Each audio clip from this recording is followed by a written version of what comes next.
Welcome to the GlamLife Podcast, where we empower and inspire beauty professionals to take their careers to the next level.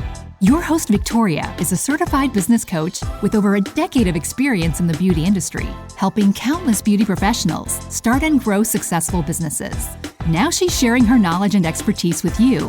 Whether you're just starting out in the beauty industry or looking to take your business to new heights, this podcast is for you, covering topics like community, management, branding, and much more.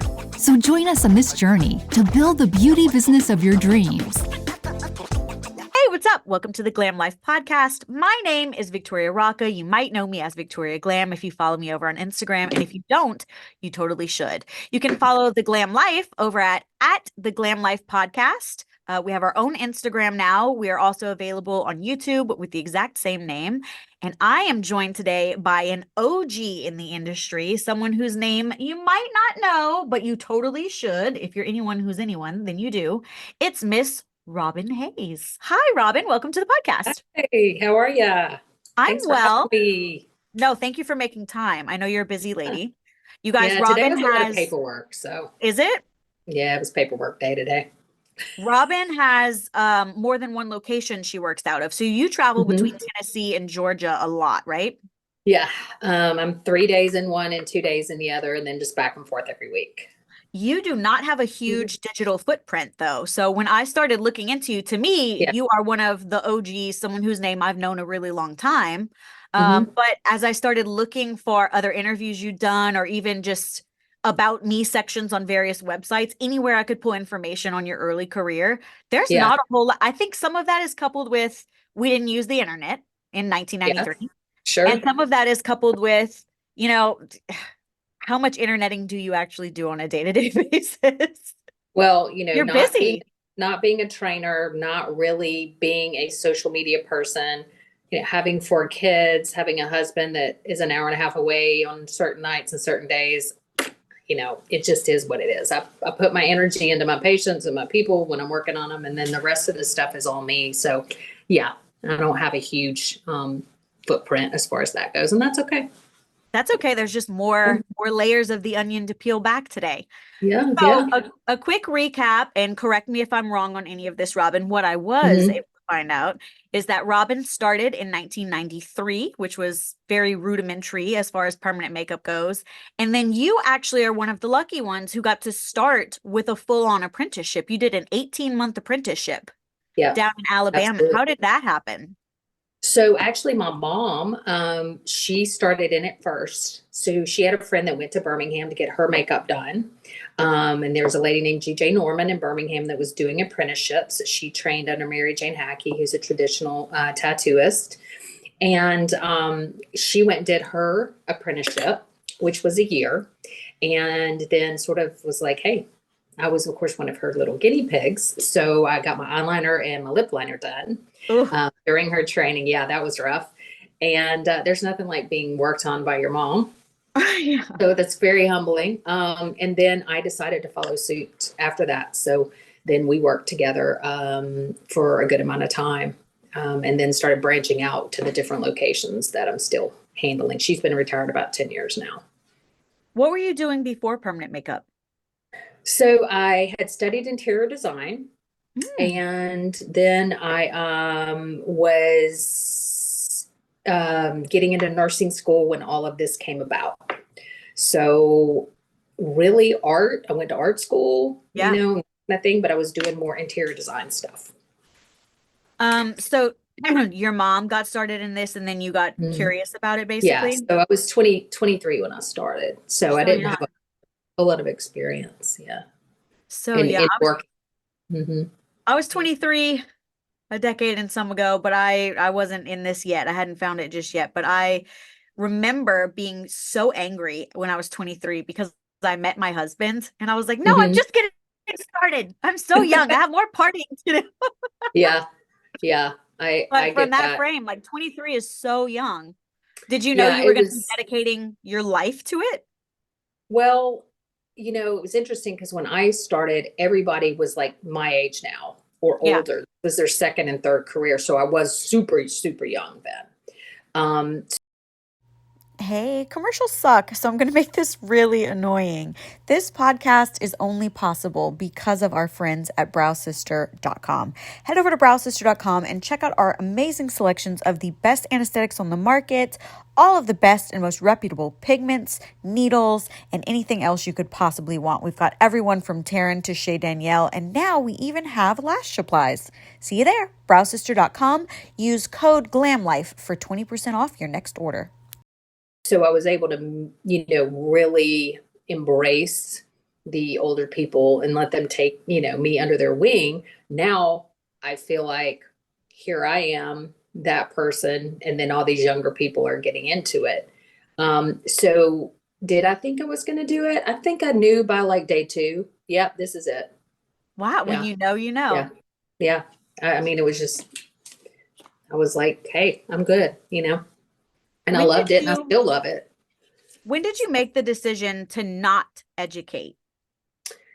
I think because, for one thing, the states that I am in are a little limited. Tennessee requires a 1-year apprenticeship. So for that, I would have to take those people on for a year. And it doesn't really regulate hours and whatnot. So it's just very elementary on how to handle that. And because I've always shared an office with plastic surgeons, that gets a little bit more complicated because you're bringing people in and out. And then with Atlanta, you're supposed to be in a physician's office to do eyeliner.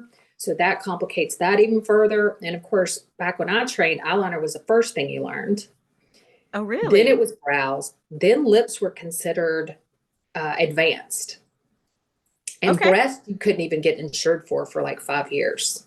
Oh. So things have sort of like totally turned around. Now people are scared to do eyeliner. To me, that's like the easiest thing in the world. But I agree. Was that I was trained on.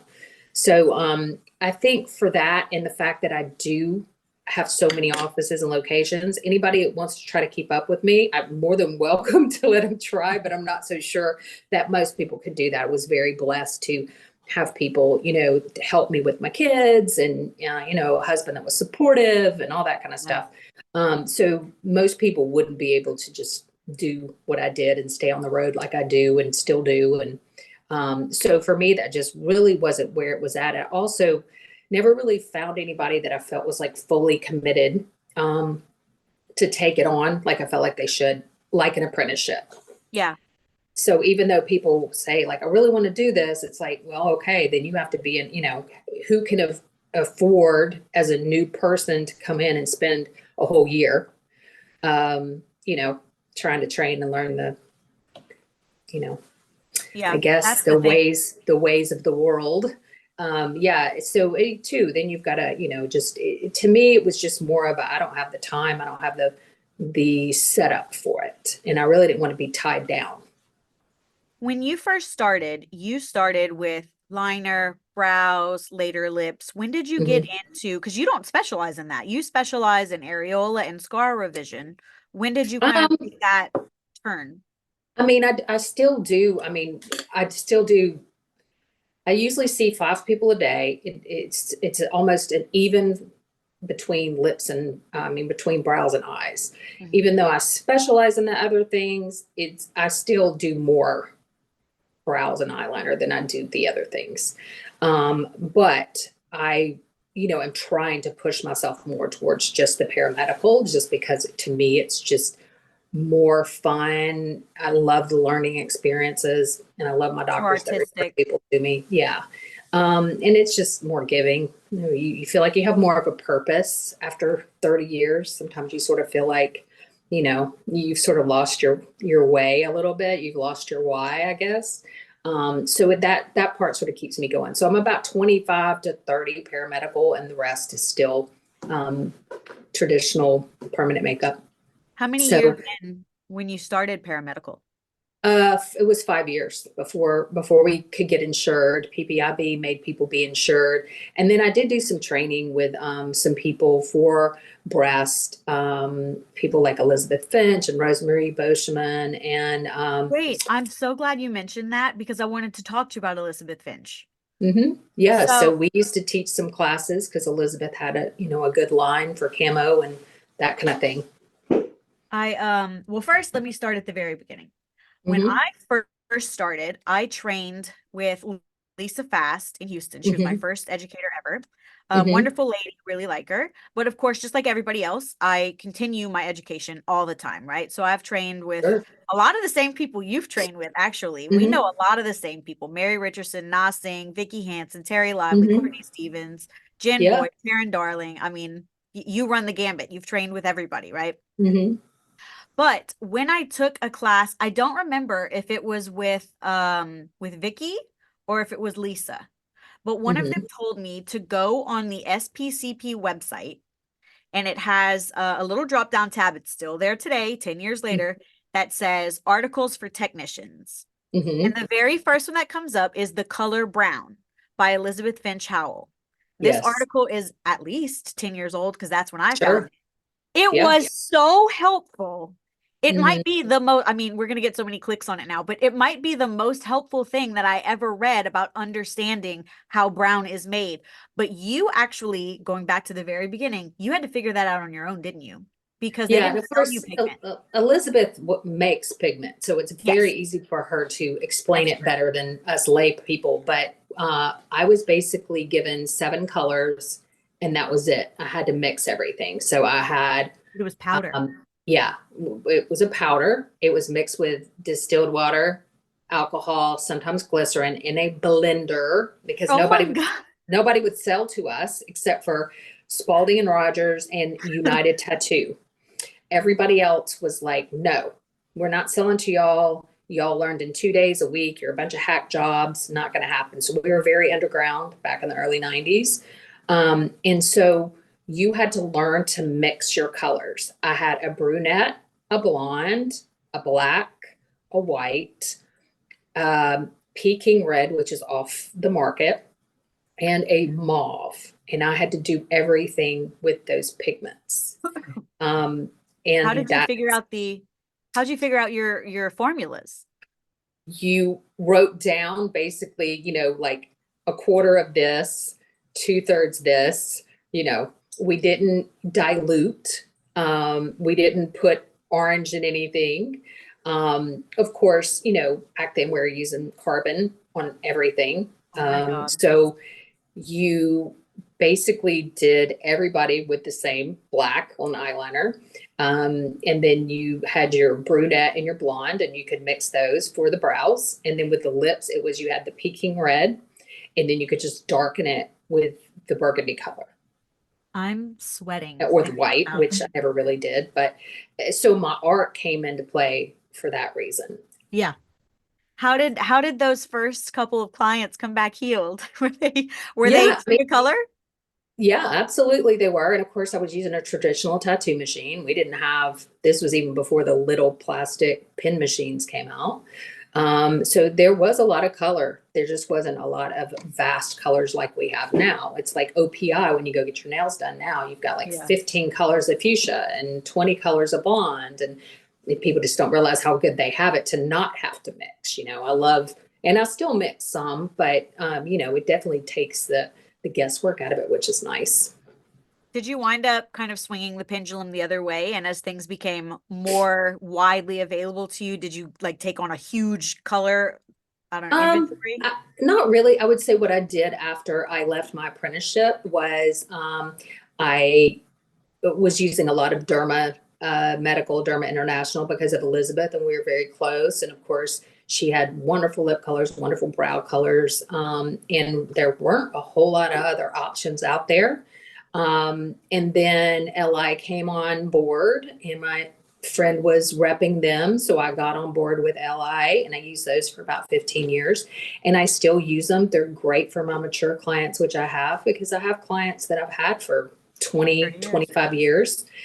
Yeah. So, and then, yeah, obviously when the carbons came in the market, I bought a gazooks of those. I buy every machine and every pigment, and I try and see what works. But certainly if that client comes back in 2 or 3 or 5 years and what I did looks great, I'm going to go right back to it. I'm not going to change it. Yeah. So I always keep up with, everything very well. Everybody's like, do you know my pigment? Yep. I still have charts that are 20 years old sitting in the back. We have a whole room of charts. My doctor and I have been together since 98. So we both are I old can't school like that. imagine. Did you know that the GlamLife Podcast now has its own Instagram page at the GlamLife Podcast? Go check it out. Give us a follow. To that clinic, to this clinic, I can't imagine the amount of paperwork you lug around. Yeah. I just, Did you in this digitize past it? year, yeah, I have gotten somebody to start, taking, and after 10 years, now we send them off and they get stored. And then some get shredded, of course, after a certain amount of time. And I try to keep the first 5 to 7 years. But yeah, it gets a little much sometimes. Now, of course, they're all in the computer, but the biggest thing is how much stuff I have to lug around, because I have a different kit for areola and different kit for scars. And then I have my big travel kit for everything else. Oh, I wanted to ask you, and if you didn't like it, that's okay. We can cut this out. But Yeah. I sent you pink gel and pink cream samples. Did you like them? Yeah. Did I make it into a kit? Yes, absolutely. Absolutely. I'm staring at it right now. I love the foam. And then I've noticed a few more people sort of, climbing on board afterwards. So good job with that. Thank you. What I like about the primary that you have is that it's a mixture. Yeah. And it's very hard. They come and go. Like some people have them and then they don't, and then they have them and they don't. But for me, for eyeliner, you have to have a mixture, because eyeliners are usually the worst thing for people. And so certain canes don't work on certain people. Yeah. So that's great. You have like the quick onset, and then you have the duration set. Obviously secondaries, I mean, it's golden. We didn't have that back in the day. We just had IMLA that we imported from Mexico, and we let them sit in the lobby and just like numb for 30 minutes, probably gave corneal abrasions, who knows, but that's how we did it. Yeah. Yeah. I remember in my first class with Lisa, she was telling me why more than 5% lidocaine was illegal. And she was talking about this lady who had decided to numb herself. So she just drenched herself in IMLA on this part of her body somewhere where she wanted to get a tattoo. And she saran wrapped it and she left it on for like 2 or 3 hours. So of course she was basically like overdosing herself. Yes. And I was absolutely terrified to use any kind of numbing, because I was like, well, I don't know what's in this and I don't know what I'm doing. I'm not a medical professional. I was super, super intimidated. That's actually how I got started, kind of like on that journey, as I started studying it, because anything that I'm scared of, I lean into. So I was terrified of the epidural and of childbirth. Like I heard crowning really hurt, terrified. So I became a birth coach and I got in there. I mean, I didn't have the time to become a nurse and get in there. So I became a birth coach and I got in there. I attended 10 births, 11 babies. One was twins before I ever got pregnant. And yeah, I mean, I just always, okay, I'll do it. I'll try it out. I'll do it. Yeah. Hey, you just got to jump in sometimes. Sometimes you have to pioneer things. Be first. Yeah. Absolutely. You kind of spearhead things a lot, I feel. You were one of the first to say, yeah, I'm going to dive into this and make it a career. Not my second career, not my third career. I'm just going to go full force into this and get started with it. You were one of the first who started working at multiple locations, working with doctors. And I could be wrong about this, and I don't know if I'm wrong or not.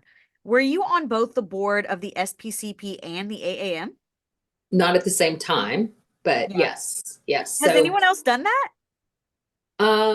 Some people have done it, but I don't think anybody's been. I was president of the AAM many moons ago. And then SPCP, I declined being the president just because I had spent so much time on the AAM that, I missed so much of my kids growing up that I declined it, but I was on that board for 4 years.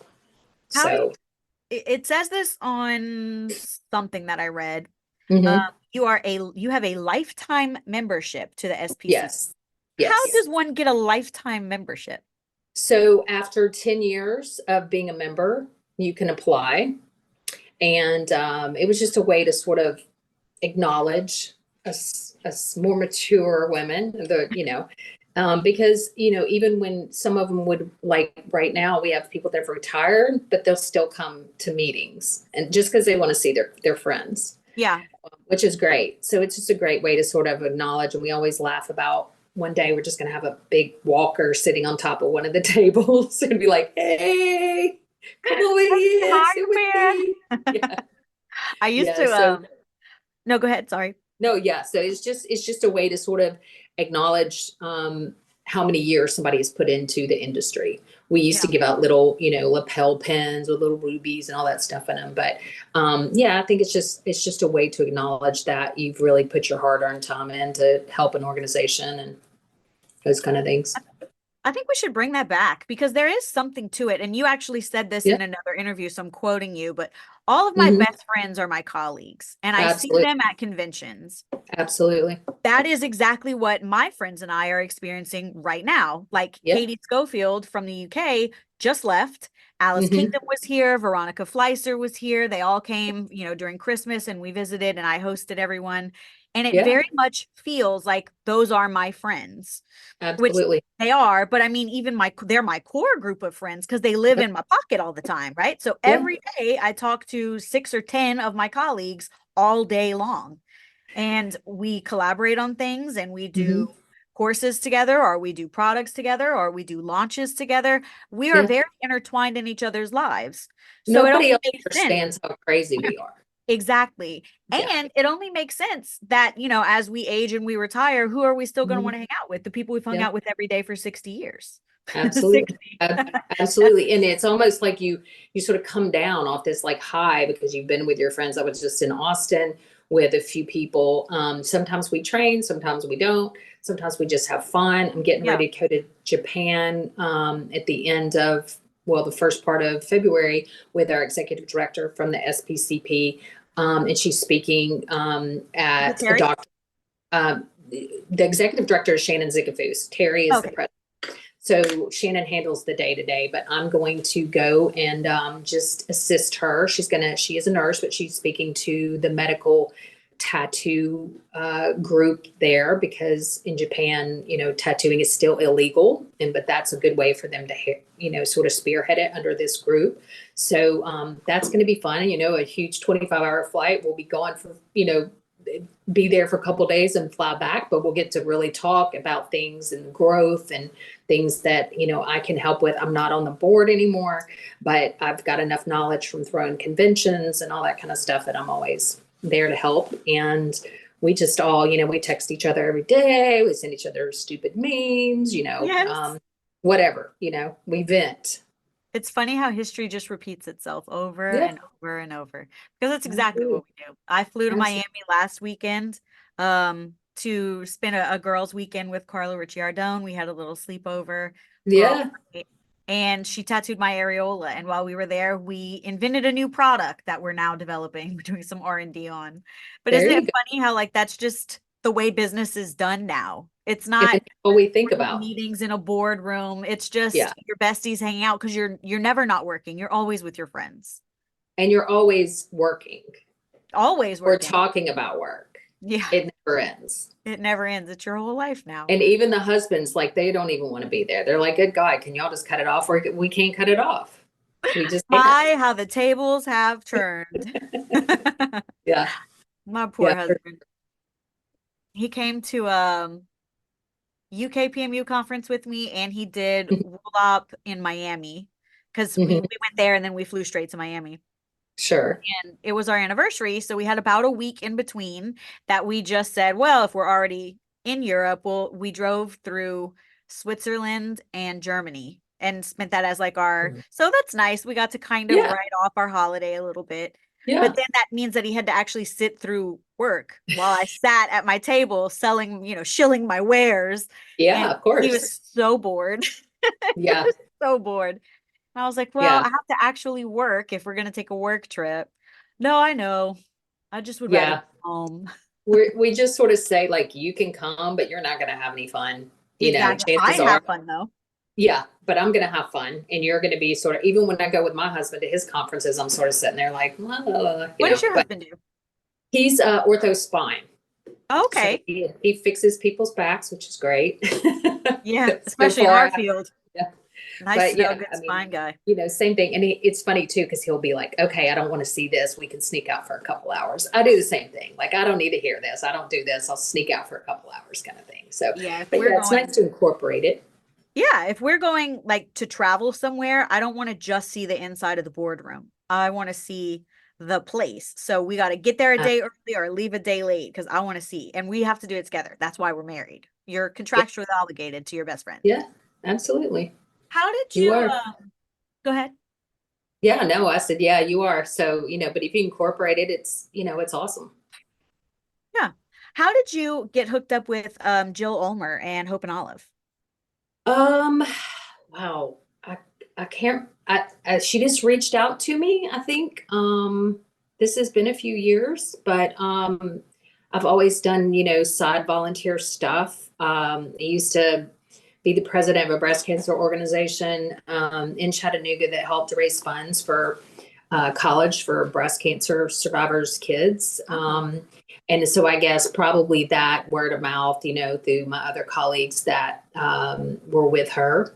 And so, yeah, that was it. And the same thing with Sawyer Institute. I'm the referral artist for, a couple of states. I've been with them for a few years.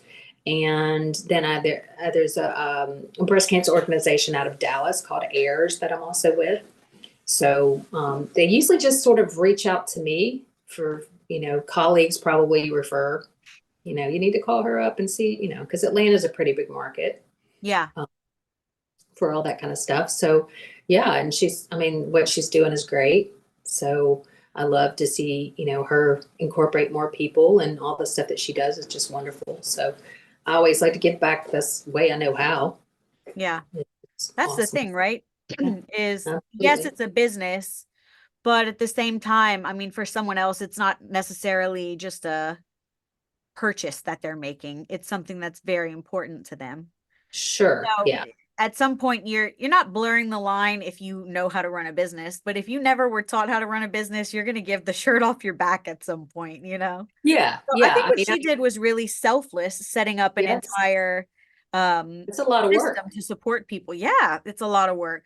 I know Jill not through Hope and Olive, but actually I was briefly we were working together on kind of building her brand and expanding it. And Hmm. I got to understand Hope and Olive in the way that it works through those meetings that we had together. We were together, I don't know, like a couple months maybe. And Sure. she's such a nice lady, so many children. So Hmm. many children. Yeah. Yeah. And You're now we're like, how just do you do Facebook it? friends. Yeah, Yeah. I don't know how she manages it all. 'Cause she has her own practice, then her husband has his own business, then she's got Yeah. a nonprofit, and she's got 7 kids. Is that right? 7? If it's not 7, it feels like it. Yeah. She Yeah. and she's so tiny. I don't know how she does it all. Yeah. But when I Well, saw that you I- guys work together, I thought, oh, she's good people. yeah. Yeah, for sure. Yeah, you just do it. You're like a little pinball inside of a pinball machine, and just, going back and forth. That my dad used to always say that I'm just going to drive up behind myself one day. That's how often you get around, huh? Yeah. Yeah. How far apart are your kids? So I have 4 because I have stepkids now. Okay. So my oldest is 22, just finished nursing school, working on her nursing doctorate. My son is 20, and he's a junior in college working on a business of music degree, and he also is a musician. And then I have a 15-year-old and a 12-year-old stepson. Oh, wow. You got a full house. Yeah, and 3 dogs. Oh God, 3 dogs. Oh, don't get me Yeah. started talking about my dogs. I am Yeah, a 2 dog travel with me and mom. 1 doesn't. So You're so lucky that you get to have them with you all the time. yeah. I Yeah. want to bring my dogs to work. And I thought about, have you ever do you know Carla Ricciardone really well? I've met her once and heard her speak a few times, but I know So Steve a little bit more. yeah. Well, this was my first time meeting Steve in person, actually. Hmm. But I know Carla really well. We've had a million sleepovers. She Hmm. has this dog named Buddy, who is a big, like, German Shepherd herding dog. And Right. he is police trained. So Hmm. he's not like, he'll snuggle with her, but he's not going to come up to you and wag his tail and ask you to pet him, that kind of stuff. So at first I was a little put off by him. Like, oh, I don't know should I salute you? Or like, I don't know how to treat you, dude. But Right. he is always following Carla around. He can't stand to not be able to physically see her. And Right. he is a service dog. So she takes him to work with her. and Right. he just lays in one spot. He's not all over the place. He lays down and he doesn't move unless Carla needs him. But he Mhm. can alert if you have a high heart rate or low blood sugar, or so he's like a medical alert dog, which I think Sure. is super cool. I Right. want my dog Jerry to get trained like that. So I asked her, where do I send him to get trained like that? Because I want to bring Jerry with me everywhere. And she Sure. sent me some videos, and I was like, oh, I don't want Jerry to do that. Yeah. Yeah. It's like $25,000 later. Yeah. Yeah. And like 6 months. And then you Oh have to yeah. make all these changes around your house to like keep him strict and regimented. And I know my 4-year-old is not going to go for it. And then I No. have a little short, fat dog named Blanche, who is Mhm. just obsessed with my husband. And she thinks that she is a potato. Like she rolls this way and she doesn't stop licking ever. And she Yeah. was supposed to be my birthday gift, but she just imprinted on him. Like if Mhm. Andrew coughs, she's like, did you need me? She loves that man way more than she could ever love me. I just don't think she would make any of those changes we would have to make in our home to have a service dog. Yeah, I think there's just certain, I mean, if you look at police dogs and you look at, all the dogs at airports, I mean, that you usually see German Shepherds, and then I've noticed a lot of Labs lately too. Yeah. But I think they have to start off as a puppy to Yeah. really, trained. Well, my under. dogs are young. They're Yeah. a year Yeah. and a little bit. So like somewhere around 18 months, they think, because I Yeah. adopted them. But Yes. Jerry is a bigger, stronger dog like that, but not Blanche. Mhm. Blanche is Yeah. a potato. She would roll over. Blanche is a hoe. She already had some babies. I don't know where they are. She is so young and she already had some babies. And then they just dropped her off at the pound. Like, bye, girl. Yeah. That's what happens. You gotta watch out. I have a feeling actually that she either had babies that didn't survive and they thought they were going to use her for breeding, or they bred her thinking she would make like stouty or pitties. And Yeah. that's just not what she is. So they were like, well, I don't really know what to do with you. And they got rid of her. But I love her. She's Poor great. thing. But she Yeah. can't come to work with me. I even got her a little vest that said manager, Mhm. and I take her to the warehouse. But she can't come in the actual shop. Yeah. It's interesting with that because some people are just like, no. And then you got the health department things and no, but everybody's carrying their dogs everywhere these days. You go to Home Depot, everybody's got their dogs. Now people are taking cats on a plane. Oh, yeah. I'm like, what? Cat can stay home for a good week. He didn't need anybody, but I'm like, yeah, my dogs would rather just be, chilling out. They But don't mind people going are- right far, but they don't really, they don't like to People go are to dog ruining daycare or that. anything. Yeah, I don't put my dogs in daycare or anything. I mean, they can stay in Yeah. their kennels for 3 or 4 hours while I live blocks away. I could walk home Right. if I needed to. Right. Right. But people are ruining it because they're lying and saying that this is Yes. a service dog, and it's not a service dog. I showed up to work the other day and one of my booth renters had a guest here and their dog greeted me at the front door. Just and I was like, who are you? Where is your owner? And why are you in my tattoo studio? Yeah. So I brought the dog back. Her eyes are closed. She's getting her lashes done. She was like, oh, that's my service dog. I was like, well, he needs to stay with his guest. Yeah. I never seen a service dog do that. I'm not Yeah. saying I'm always he's like not. a little Chihuahua service dog, whatever. Exactly. Yeah, like a little Pomeranian. Yeah. You can't be running free through my tattoo studio, girl. You're gonna get me in trouble. That's what I said. I was like, I don't want to lose my license, So you Yeah. won't. He's legal. I was like, well, there's no such thing as legal, but Yeah. whatever he's trained to do, he needs to be doing that, and he has to stay with his guest. That's why I know I can't just bring Jerry.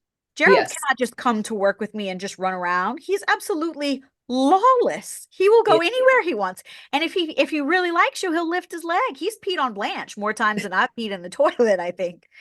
He's like, I love you. You're mine. Sibling rivalry there. Yeah.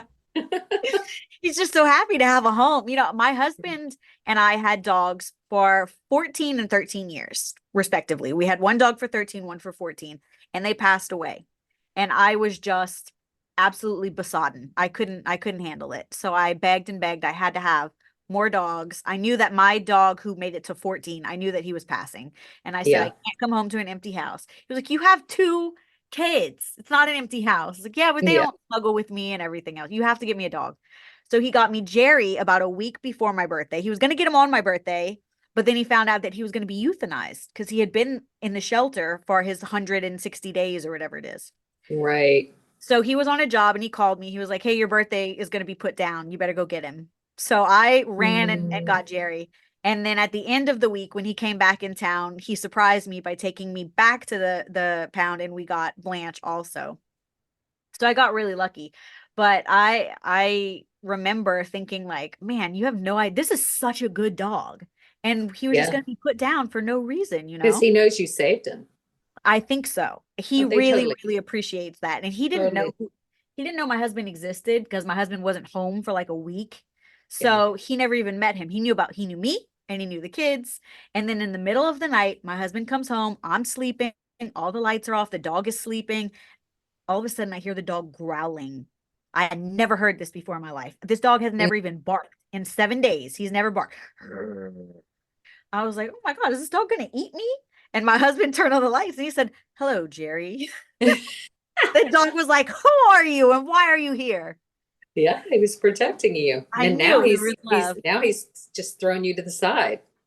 No, Jerry still loves me, but Blanche couldn't care any less. It's Blanche. Okay, gotcha. And Jerry's the one that I want to take to work. But if he's that protective of me, I don't think that I could take him without like some real training. So, but what Carla showed me, I was like, girl, no, I'm not capable of being that kind of a parent. I mean, I'm just trying to raise kids that aren't sticking Cheerios up their nose. Come on. I accidentally told my kids that ghosts were real. So I don't think that I can be entrusted with much. Yeah. Oh my God. Oh yeah. So if your oldest is 20 or 21, would you say? 22. 22. So you were already a few years into your career before you started having children. Oh yeah. So I didn't have Gabby until I was 31. So I'm running around in Orlando running an AAM convention with the big belly. Oh my God. Yeah. So conventions are so much fun. I really like them a lot. I'm still like in love with going to conventions and meeting people for the first time and speaking. Yes. I'm loving it. I hear that it gets old at some point. But currently I'm not there yet. I'm still absolutely loving it. But not having my kids with me for days on end, I do not like. How did you deal with that? Because you travel all week long.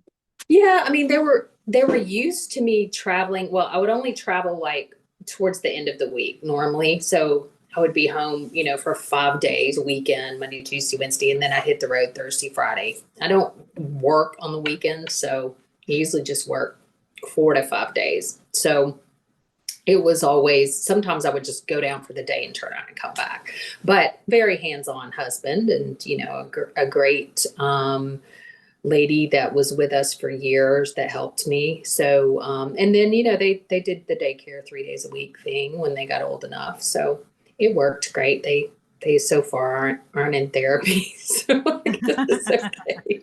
But yeah, I had a very wonderful partner. I have one now.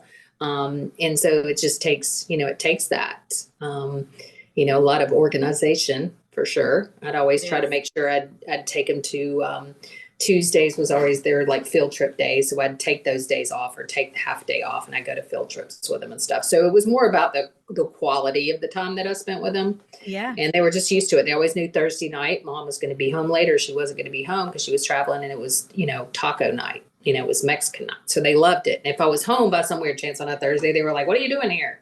This is, You're not invited to taco night. Dad's taking us out, So yeah, you just figure out your balance. Everybody has their little routine. I like that. Whenever I am talking specifically to my ideal student, someone that I want to entertain at the Microblading Institute as like their first course ever, I am always talking to you. I always want to talk to the mom who wants to be unapologetically the kind of mom she wants to be. She wants to have something of her own that she can build on her own time, but she wants to be the homeroom mom. She wants to be the field trip mom. She doesn't want to have to ask some guy, hey, can I take time off so that I can go and be a mom? I'm sorry, my kid's sick. I'm not sorry. I chose to be a mom and I want to be a mom and I'm not apologizing for that. I'm sorry I can't come in. I'm not sorry. I would much rather be with my child at home who needs me. So I love that you said I was the field trip mom. I love that. Speaks to me so hard. Yeah. I mean, being a mom it's definitely, here I am doing it all over again. But, to me, that was my number one. So I just found a way to, make it work, but also needed great help, which I had. So That's Yeah. pretty important. And it's nice to have something else to throw yourself into also, because kids grow up. Yeah. It's Yeah, nice to have they something do. else. My mom always said, you don't want to, and I think she was actually telling me a cautionary tale now that I kind of think back on it with an adult brain. But she would always say, oh, you have to have something of your own. You don't want to just be a mom, because once your kids grow up, you don't have anything. And now as an adult, True. I'm thinking back on that and thinking, were you trying to tell me that you felt like empty inside once we grew up? That is really dark, Susan. Yeah, they come back, but they come back differently. It's like you now can, like my daughter, I'm taking her to Europe with my mom for her graduation present from nursing school. Like, it's just different. She'll call me and be like, "Oh, I wish you were here. We could, watch Young Sheldon on the TV," but she doesn't need me. Yeah. She just wants to talk. She wants to vent or whatever. Now she's not your daughter, she's your friend. Yeah. Yeah. That's nice. Yeah. Did you think, was there ever a point in time where you thought maybe she would enter permanent makeup like you and your mom had? Yeah, I mean, right now she's doing pediatrics, but she could possibly get into dermatology or something if she wants to, but I think she really wants to sort of just find her road. And it would be great if she would. It'd be awesome, but I'm not going to push it on her, obviously. But yes, and she's also she's not a makeup girl per se. She's real blonde and blue eyed and 6 foot tall. And oh wow. Yeah. So I think her calling might have just, she saw me in scrubs her whole life, so she thought, no, this is what I want to do. So well, she's still going to help people, just in a different way. Yep, absolutely. No, who could ever be upset that their daughter is going to be a doctor or a nurse? Yeah. A medical professional. That's probably the most selfless and high paying job you could have. Yeah. You want to marry the two things together, selfless and high. Because trust me, I did selfless and low paying, and that wasn't the vibe. Yeah. I used to work in a nonprofit before permanent makeup, and I had my first miscarriage at that job. Actually, that's when I knew that I wanted to change careers, because I told them my ultrasound was empty for my first pregnancy. So they told me, you have X amount of days to pass the pregnancy naturally, or else we'll have to do a DNC, whatever. So I was waiting, and as soon as I felt it like coming on, I don't know if you've ever unfortunately had a miscarriage. Yeah, I kind of feel it start to happen. Yeah. It almost feels like you're about to get your period, but you're also about to get sick or something. So I had messaged my boss and said, hey, it's happening. I'm not coming into work today. I'm not going to be able to open. I ran an after school care for kids. I'm not going to be able to open up my location. You have to do it. They called and texted me and called and texted me and called and texted me the whole time I was in the tub, on the toilet, on the floor, having hot sweats, passing the pregnancy. Like, they called and texted me the whole time. Where's this? What's this password? Where's this key? Who's in charge of this? Where are we going? What's your plan? I can't even take a day off to lose a child. Yeah. Then I can't work. Yeah. That's wow. And listen, I do not hate that person, my direct superior. We are friends. And I called him, I don't know, sometime in December to ask advice on something. I think that he just doesn't understand what I was going through, and he was younger also, so that's fine. But that wasn't the environment that I felt I could be the kind of mom I wanted to be. So I had to go and find a way for me to be the kind of mom on my terms, which you and I think are lucky enough to have done. Not everybody's that lucky. Yeah, I can remember it like that. I was working and I went to the bathroom, and then that was it. But our office was at the hospital, so I had to go just straight upstairs, and there was no heartbeat. And I remember driving home. I ran a red light. I got pulled over by a police officer. Oh my God. And he was like, "Are you okay?" And I told him, and my husband was working, I think, third shift at that time. And I had to go and tell him. And the second one wasn't as intense, but the big thing about miscarriages that really hurts my soul is that people don't talk about it enough. It's almost like it's a bad thing. And it's like, it's a loss. And we didn't do anything, to make it happen. It just happens. And it's a lot more common than people talk about, but people don't like to talk about it because they don't like to talk about those things. First of all, people don't like to talk about death much, but they definitely don't like to talk about it when it has to do with the child.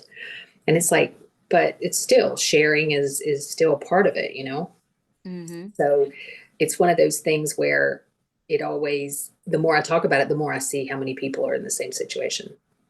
I have been think in that situation. I think I've experienced the exact same thing. So my second pregnancy that I lost, I lost a baby, had a baby, lost a baby, had a baby. Mm-hmm. So the first one, we really just didn't talk about. Like nobody talked about it. Matter of fact, I remember my husband was at work and I also ran a red light to get home, but I didn't get a ticket. But I remember thinking Mm-hmm. like, I'm going to get slammed into, but I couldn't stop. Like it was happening. Mm-hmm. I had to get home. So I ran a red light flying home. I had texted my husband, it's happening. Get home. I'm really sick. And he asked me if I needed anything. And at the very beginning of our road was a little convenience store. And I said, can you get me a really ice cold white Powerade? Because I was super dehydrated. I was so thirsty.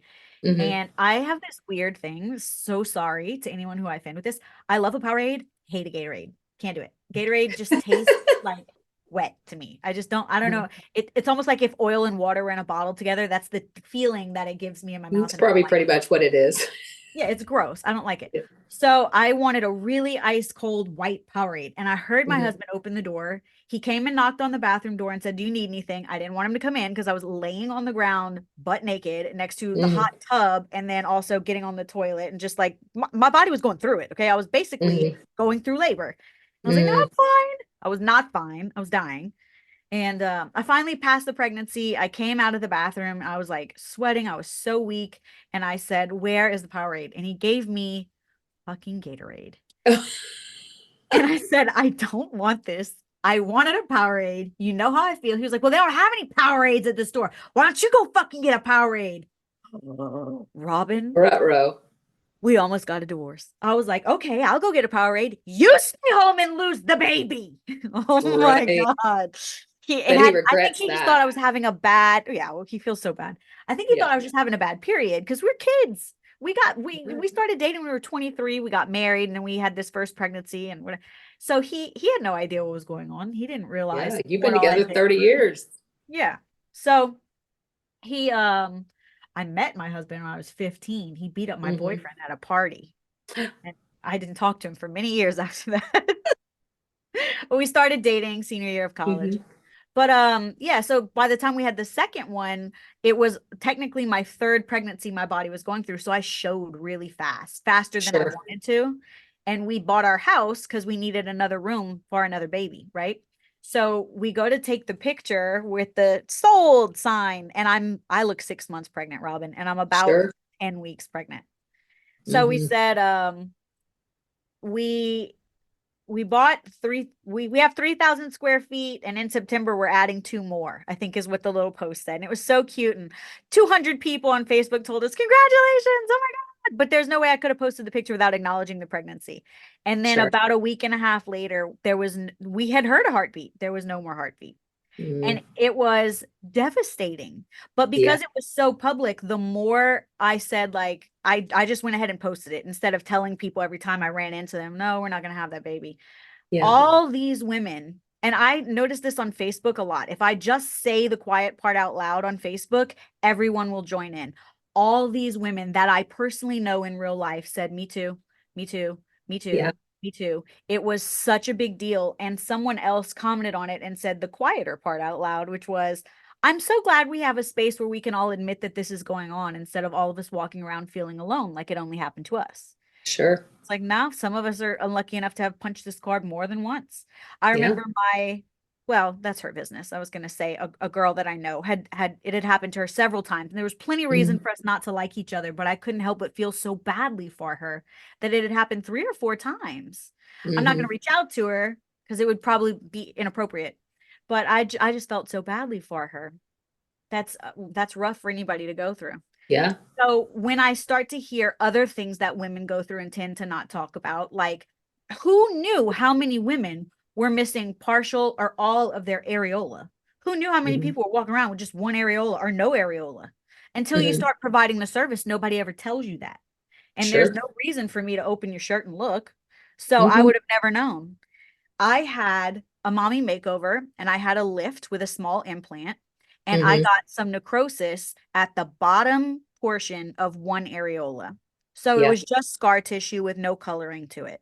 Sure. So I still had nipple, I still had areola. And unless you were like staring at my areola, you wouldn't even notice that a portion of the color was gone.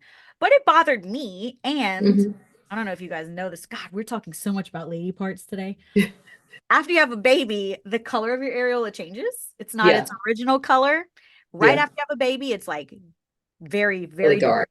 so that Yeah. babies can find it to eat. Sure. And then afterwards, it starts to fade, but it never goes back to, a mint condition, let's say. Sure. So I wanted to make them a little closer to mint condition color, which is just adding in a little rosiness or peachiness to them.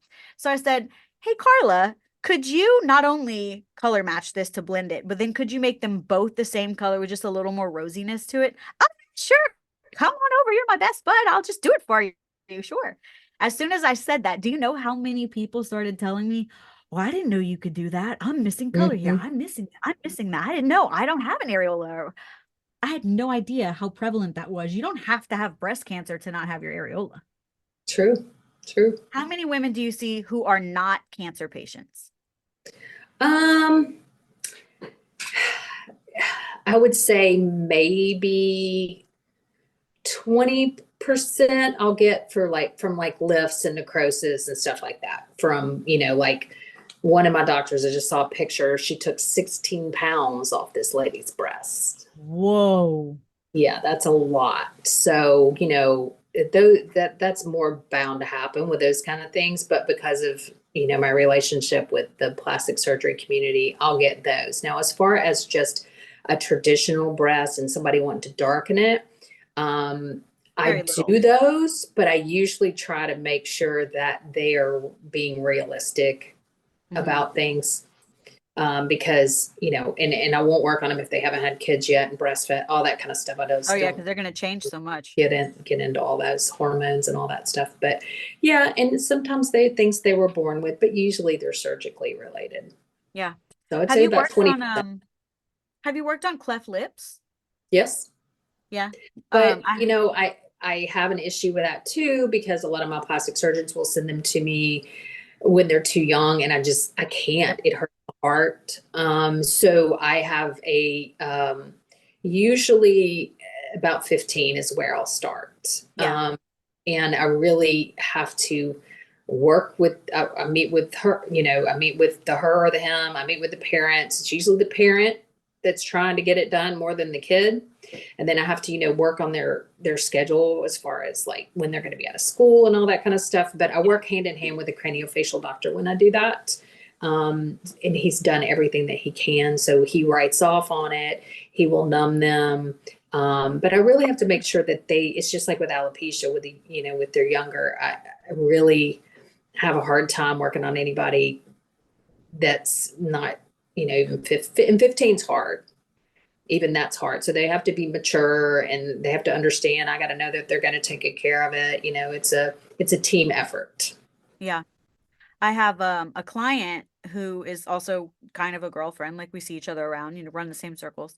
Her son had a cleft lip and cleft gum. And so as soon as he was able to, did I lose you? Hey, commercials suck, so I'm going to make this really annoying. This podcast is only possible because of our friends at browsister.com. Head over to browsister.com and check out our amazing selections of the best anesthetics on the market, all of the best and most reputable pigments, needles, and anything else you could possibly want. We've got everyone from Taryn to Shay Danielle, and now we even have lash supplies. See you there, browsister.com. Use code GlamLife for 20% off your next order. When he was born, and they've done a surgery on that. I saw her today for her annual, and she's very public and open about his journey, And I said, I asked her this morning, like, does he have to have any more surgeries? I had no idea, because I've never had a child with this issue, that he has to have those surgeries multiple times because his face is going to keep growing. Yeah. Yeah.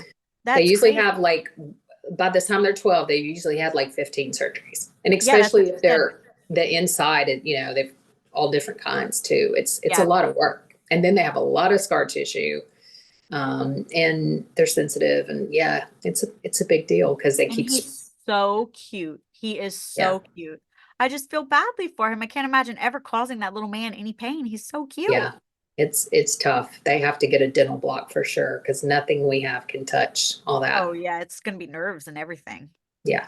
It's tough. Ooh, and this is the worst part to tattoo anyway. 'Cause Exactly. oh God. And maybe I've got all this scar tissue on top of that. So Yeah. even if they could handle the pain, the scar tissue stuff is just tough. So definitely. That's something that's gotten so tricky recently, is that everybody wants to save themselves time, right? Nobody ever has any time. It's probably the thing that we've run out of the most is time, which is Sure. amazing. We have all this technology to help us save time, but somehow we have less time than ever. So Yeah. nobody wants to do consultations anymore. Everybody wants to do a virtual consultation. Send me a picture. Send me a picture.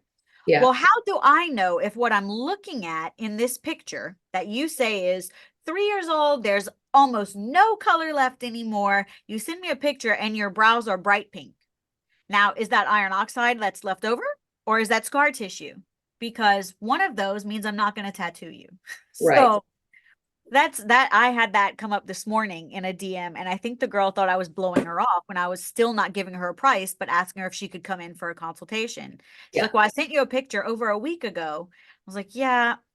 And I could just name a price for you, but it might be different when you come in. So I'd rather you just come in and me look at the skin and have an honest, open conversation with you. But nobody wants to do that. Everybody feels like you're blowing them off. I'm not blowing you off. I'm actually committing time to you. Touch it. Yeah. Yeah. Need to I touch need to it. move the Chances skin are, and unless feel she's it. had removal or really bad microblading, it's probably pigment. You never know. Because most of the scar tissue that I personally feel like, because you got to realize I've been seeing some of these ladies for 20 years. Yeah. And I don't microblade. So I've used a machine on them over and over and over. You can't tell there's scar tissue in there. It's underneath. Yeah. But as I've noticed in the past 4 or 5 years with microblading, it's completely different. That's the problem I'm running into.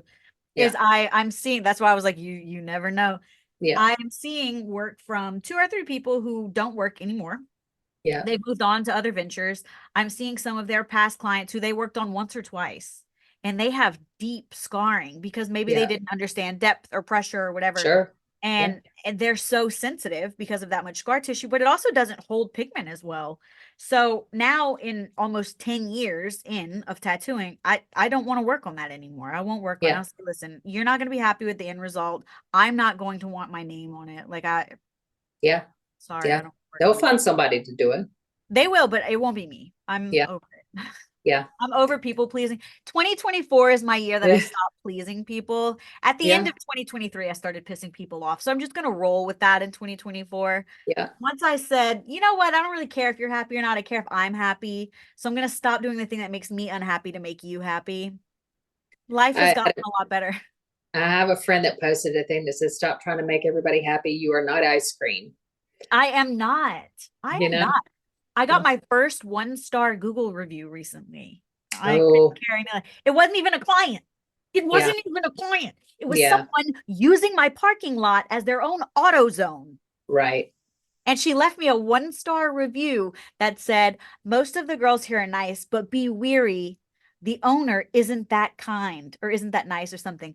It was the most empowering. The worst has happened. We have a 1-star review now. The worst has happened. It was the most empowering thing that's ever happened to me, because every time my son says, you're a me, I say, that's right. Google me. Yeah. 1 star. 1 star. Get out of here. Yeah. I'm not AutoZone. Get out of here, girl. Yeah. Anyway. At least it teaches you how to respond to them. Yes. I didn't even respond to it. I didn't care that much. Yeah. But I did feel free in 2024 to say no thanks to certain projects or to pass them on to other people. Sure. So I think that's something that as an artist in the beginning, I was so afraid to tell people no, because I didn't want to lose business, or because I didn't want people to think that I wasn't capable. Sometimes I wasn't capable. I didn't know everything fresh out of my first class, It's so empowering to just admit, like, I don't want to be the best at eyeliner. I don't want to. I'm not, and I'm not going to work on that because I don't want to. Sure. Guy brows, I don't want to work on guy brows. I don't want to learn it. and I don't want to provide the service because I really want to lean into the things that I'm loving. And right now I love lip blush, and that's what I want to work on and get into. So just because one person asked me for a service doesn't mean I need to go pay thousands for another course and start concentrating on a new skill to please one person. That's wild for a business to do. Yeah. I did that with scalps, and then I just realized like it's very monotonous. I don't love it. I like doing female density, but full scalps is a lot of work if you don't do it. Oh, it's hours. You know, if you do it all the time, you're going to build up that, so I have to actually break it up into, 3-hour sessions because it's just too monotonous for me. I couldn't spend all day long doing it. No way. How often do you do scalp? I mean, on women, I probably do a couple a month, but it's small things as far as, full on scalps for men. Yeah, just like where she's. Yeah. I mean, I may do one of those every 3 or 4 months. I mean, because first of all, when you start pricing it out, it's usually pretty, it's usually a good amount of money for a lot of people. Yeah. And I just base it per hour. And that way they can do as much or as little as they want. But I do tell them, if you're wanting this particular picture, this is going to be this, because my speed is not going to be up to like Stevie G's speed where, he can just, for me, it's going to take longer because I don't have that memory reception of those little dots in my hands constantly. But an eyeliner, whip an eyeliner out in 20 minutes all day long. Yeah. That's just what's, just ingrained in my mind. So that you can't be good at everything. You can't. So be good at the things you're good at, and the other things pass on them. And honestly, if I wanted my business to feel like a job, meaning it feels like something that I'm obligated to and I'm dreading doing it, then why wouldn't I just go work somewhere with less stress? Like you could go and get hired somewhere and you clock in and you clock out. And when you're not at work, you don't think about work. Like we were just saying, like we're never not at work. We're always at work. Always. If it doesn't light me up with joy, I don't really want to do it. Yeah. So when I retire, I'm just going to be a dog walker. Yeah. I was about to ask you, when do you think that you will retire? What does that look like? You're one of the first to truly pioneer this as a career, a full-time career. So nobody knows what that looks like yet. What does retirement from PMU look like? Well, I guess since I was so young when I got into it, and I'm only 53 now. Yeah, you're young. So it's sort of like, most people would retire at 65. There's no way I'm waiting till that. But my husband's 8 years younger. So I have to do something, in the meantime. So I did say that. I said either dog walker or, I volunteer. So I don't know. So I do have in my mind, like when I would say I want to retire, I had like this 5-year plan a couple of years ago, and now I'm down to like 3 years. I think when I find somebody that wants to take over the business and I feel like I can trust enough to give my people to them, which means I'm a control freak about who I'm going to let work with my people. But my it's your people legacy. trust me, and I need to trust them, and they need to trust them. So whoever will be brought on and, when they're ready, 6 months, year, whatever, to just go full steam and take it over. That's probably, I've taken over 3 people's practices that have retired. What does that look like? So basically, it's just, here you go. Are you interested? Do you buy it from them? Some want it, and some just, here, I'm going to give them your number. I'm moving, whatever. Or can you come into this office that I worked with this plastic surgeon a couple of times a month and just take care of my people because I want them to be taken care of. There's just so many different ways you can go about that. But there are. Yeah, as far as selling a practice. That's what I was going to say. It's so interesting because in this business, you are the business. Exactly. So how do you sell that business when the business is Robin Hayes's artistry? How do you sell that to someone? Does that look like I'm selling you my client list, or I'm going to refer people to you? And then how do you charge for that? How do you equate what the business is actually worth? That's an interesting question for people who wind up wanting to transition out of this later. Yeah. I mean, basically, till you find the value, obviously your accountant sits down and finds the value with the attorney of what your business is worth. This the past 3 years, like normal, but some people will sell files. That's how doctors used to do it, per file, which would be a client list. So I think that's just one of those things that, if you have somebody that is interested, you have to figure out where they are on that arena. Yeah. I know that my mom sold hers for $200,000 10 years ago. What was included in that? Just the client list, or was there like We had some property supplies, included? but no property. Wow. Client list and supplies. That's Yeah. amazing. That's the And first she's, time that I hear of someone successfully selling just the, I don't know, like intellectual property, I guess. That's Yeah. not the right word. yeah, well, I mean, to some degree, but yeah, I mean, and she's still working and doing fine. So, it's out there Cool. when you consider what you would invest in X amount of years. Franchise or something. Yeah. Mm-hmm. Yeah. That's really such an interesting idea. I'm gonna look into that and see I how many know. people have been Yeah. able to because when I first started, I opened Victoria Rocca Permanent Cosmetics. Mm-hmm. And then when I decided to open up a school, I didn't make it the Victoria Rocca School. I made it the Microblading Institute because I knew that I could sell that one day. Right. But not everybody goes into it with that much forethought. I had that much forethought because I was already studying how other people were running these businesses. Because like I Mhm. said, when I go into it, I want to learn all about it and do the whole thing. I'm very Sure. nerdy. I'm like, I'm going to get an A+ on this, whatever. Yeah. So I was really kind of reading the room and seeing like, oh, okay, so that one's her name studio and that one's her name artistry. And how do you get out of that?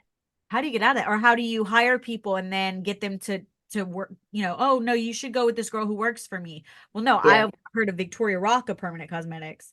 That's Yeah. difficult.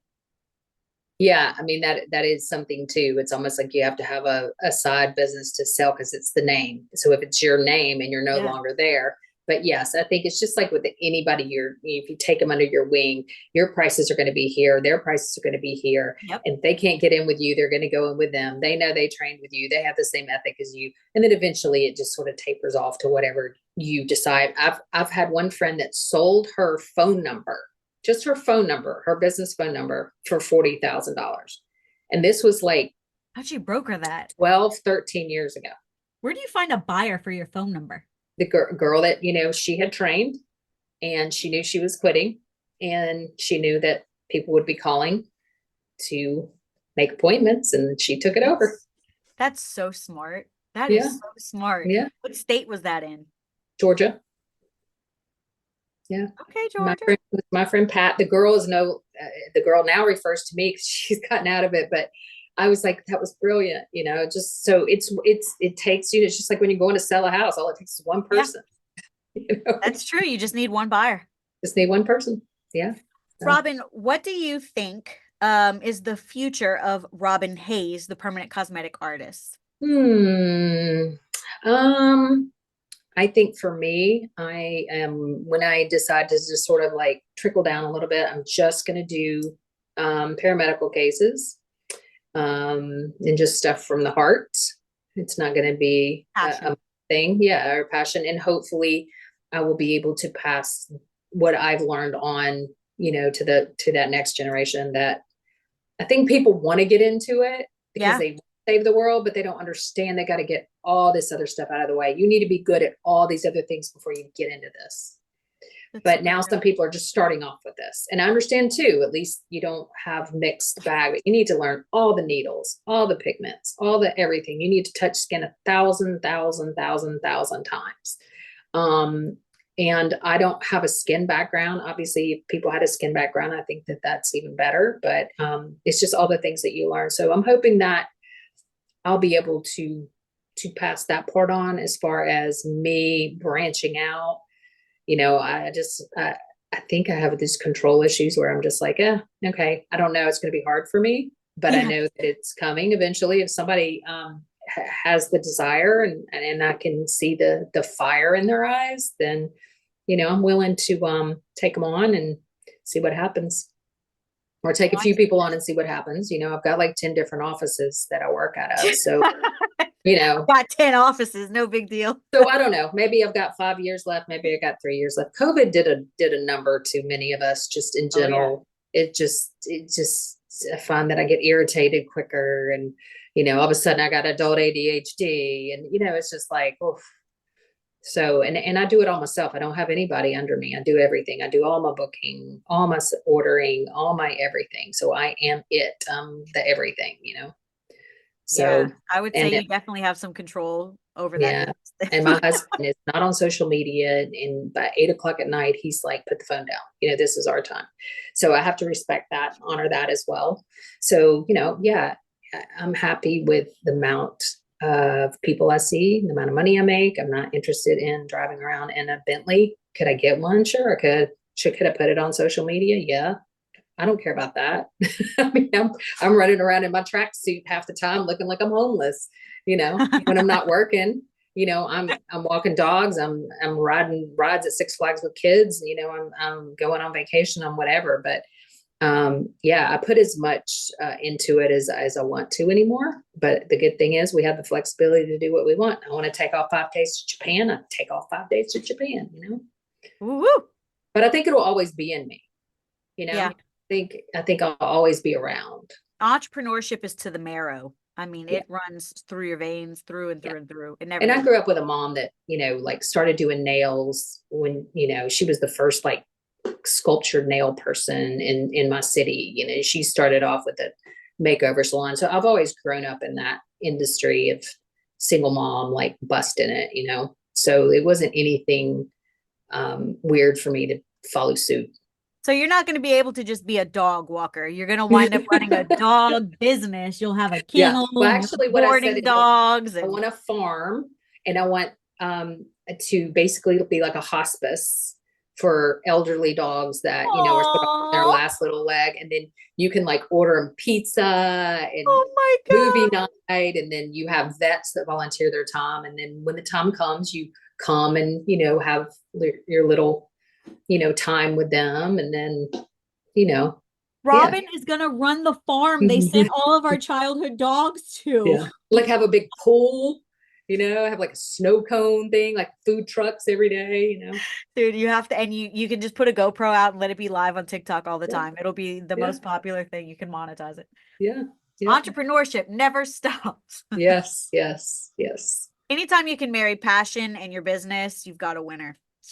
Absolutely. Robin, where can people find you? Website is robinhays.com, ROBINHAYS.com. There's no E in my last name. That's usually the best way. And, I've got the Instagram and the Facebook. I do not have a TikTok because I do not need another thing to take away from my life that, starts at 5 o'clock. I've started, starting all over again with another family is that's my thing right now for the next few years, and then we'll go from there. Well, thank you for making time between your 4 children, your 3 dogs, your 10 different appointment sites. Thank you for making time to come in and visit with me and the GlamLife Podcast audience.